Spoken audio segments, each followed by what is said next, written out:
don't stress your mind. Punta lang tayo sa ating Canva application. Once nakapag-login or sign in na kayo, search nyo lang dito ang YouTube thumbnail.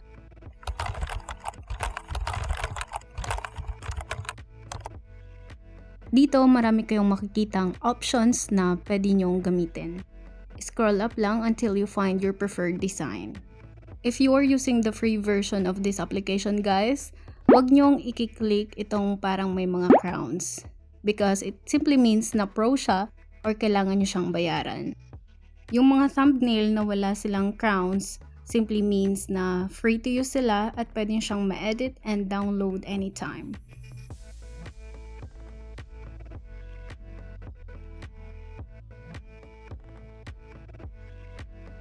Halimbawa, meron na akong napili na thumbnail.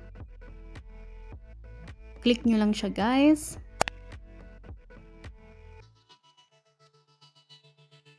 At dito sa baba, merong isasuggest si Canva na pwede nyo pang gamitin related doon sa napili nyong thumbnail or template.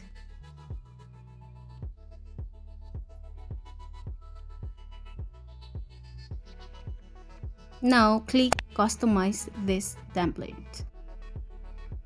Lahat ng nandito sa template na to ay pwede nyo siyang i-edit. For example, this one, kung gusto nyo siyang palitan, click nyo lang ang delete. Kapag nagkamali naman kayo, you can undo anytime. Since mag-upload ako ng sarili kong photo, i-delete na lang natin ito.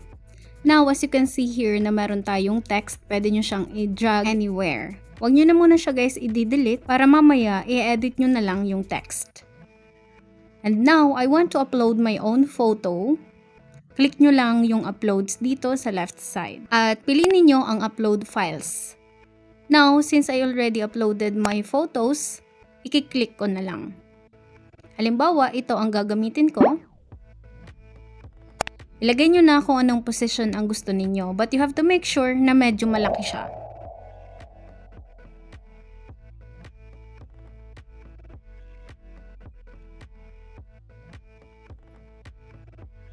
Dapat ay ma-occupy niya itong mismong spaces dito sa left side or sa right side. Dapat kalahati lang para yung isang side ay para dun sa text na ilalagay ninyo. Now, gusto kong i-edit. Paano nga ba? Click eraser, pixel eraser, at dito, i-zoom in nyo lang yan guys para maalis natin yung mga sobra-sobra nating hair dyan sa gilid. Yan.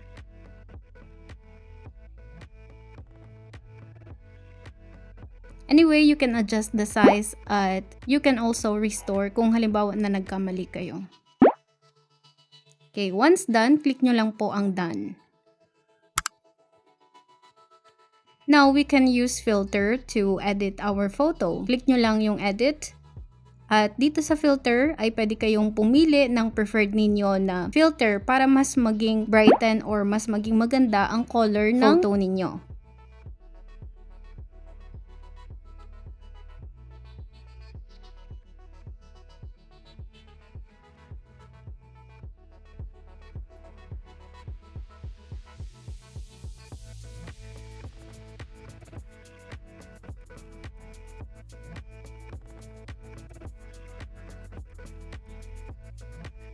For example, ito yung napili ninyo, you can also adjust the intensity kung gaano nga ba ka-lighten, brighten, or ka-dark ang photo ninyo. This is my favorite part. Pinutin lang ulit natin ang edit at punta tayo sa shadows dahil maglalagay tayo ng outline. Now, you can also edit the outline. You can adjust the size at intensity as well as you can pick color that you desire. Now, I prefer white para mas clean lang siya.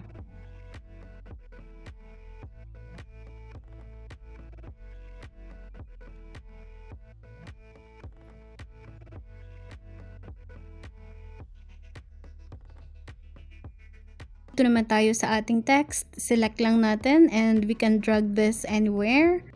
Palitan natin, for example, 100% free.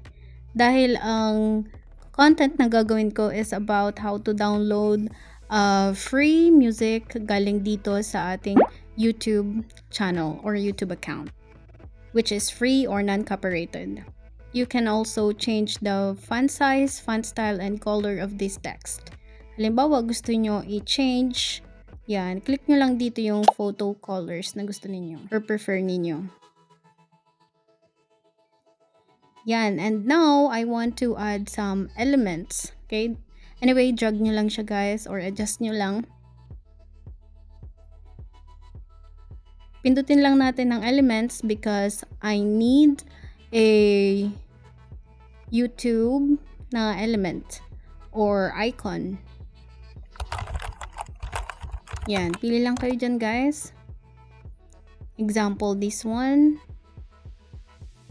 I also need arrow and gallery. Type nyo lang yan guys kung ano yung kailangan yung elements dito. I need gallery. Yan, scroll nyo lang. Again, don't select yung may mga crown, okay?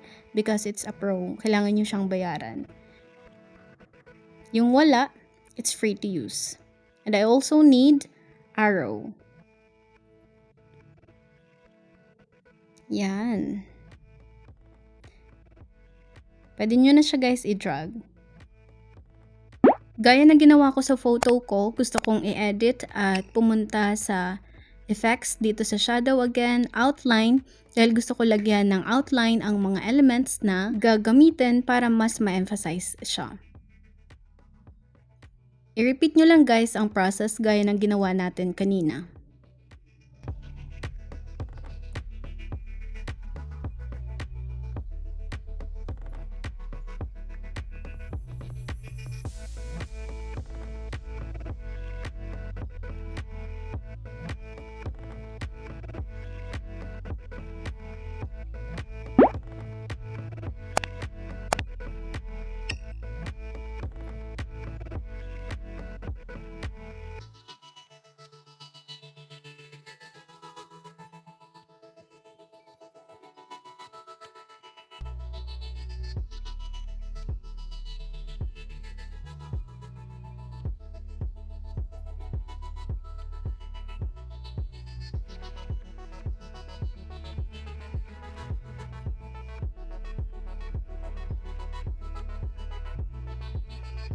Anyway, you can insert multiple elements here.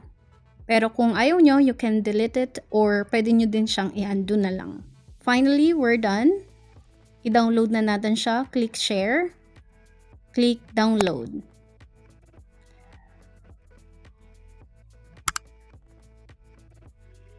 At dito, pwede nyong i-download ng PNG or JPEG. Pagkatapos nyan, click download. At makikita nyo na siya guys sa inyong gallery. That's all for this video guys. I hope it helps. See you po sa ating next tutorial and please don't forget to subscribe. Bye!